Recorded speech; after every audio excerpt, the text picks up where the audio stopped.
তামিমিয়ান, সাকিবিয়ান, মাশরাফিয়ান বলে কিছু নেই, সবাই বাংলাদেশি। তামিমের বিদায়ী বার্তা উদ্যাপনের দৃশ্যটা সবার চেনা। গত বছরেও লেখা হয়েছে এই গল্প। সময় বদলেছে, বদলে গেছে আরও অনেক কিছুই। কিন্তু বিপিএলের চ্যাম্পিয়ন থেকে গেছে একই, ফরচুন বরিশাল। শিরোপা উঁচিয়ে ধরা অধিনায়কের নামটাও অভিন্ন, তামিম ইকবাল। তবে তামিমের চোখ আজ ছলছল। জয়ের আনন্দের দিনে তাকে ছুঁয়ে গেছে বিদায়ের বেদনা।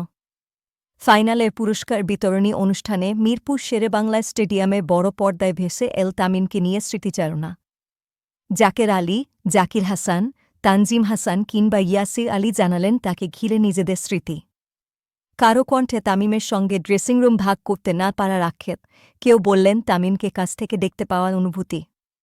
বড় পর্দায় ওই দৃশ্য, তামিমের বড় কোনো ইনিংসের গল্প যখন বলা হচ্ছে, তিনি তখন স্ত্রী আয়েশা সিদ্দিকার পাশে দাঁড়িয়ে শুনছেন সেসব।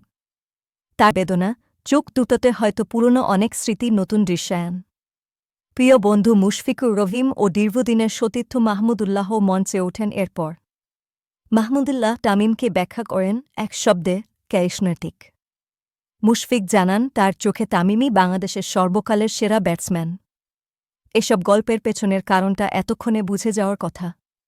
আন্তর্জাতিক ক্রিকেট থেকে অবসরে যাওয়া তামিমকে বিপিএল ফাইনালের পরেই আনুষ্ঠানিক বিদায় বলেছে বিসিবি। অনুষ্ঠানের শেষ প্রান্তে নিজের 2 সন্তান ও স্ত্রীকে নিয়ে মঞ্চে আসেন তামিমও। 7 বছরের বর্ণিল আন্তর্জাতিক ক্যারিয়ার নিয়ে আরও একবার বলেন নিজের শুরুর গল্প। 1997 সালে বাংলাদেশের উদ্যাপন দেখে ছোট্ট বয়সেই ভবিষ্যতের সিদ্ধান্ত নিয়ে ফেলেছিলেন, সেটাই জানান। বাংলাদেশ যখন শিরোপা জিত, পুরো বাংলাদেশের উপভোগটা ছিল অসাধারণ। ওই দিনই ঠিক করলাম আমি ক্রিকেটার হব। তামিমে ক্রিকেটার হওয়ার গল্পের পেছনে বাবা ইকবাল খানের কথা শোনা গেছে অনেকবারই। বাবার কথা তামিম স্মরণ করেন আরও একবার, আমার বাবার ইচ্ছে ছিল একদিন আমি দেশের হয়ে খেলব। কিন্তু দুর্ভাগ্যবশত তিনি আমাদের সঙ্গে নেই। তামিমের 7 বছরের ক্যারিয়ার জুড়ে জড়িয়েছিলেন চাচা আকরাম খান। তাদের নিয়ে সমালোচনাও হয়েছে অনেকবার।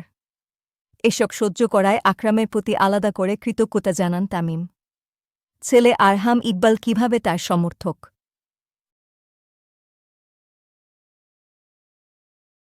আইসিসি ট্রফি জেতার চোখে মুখে বিদায়ে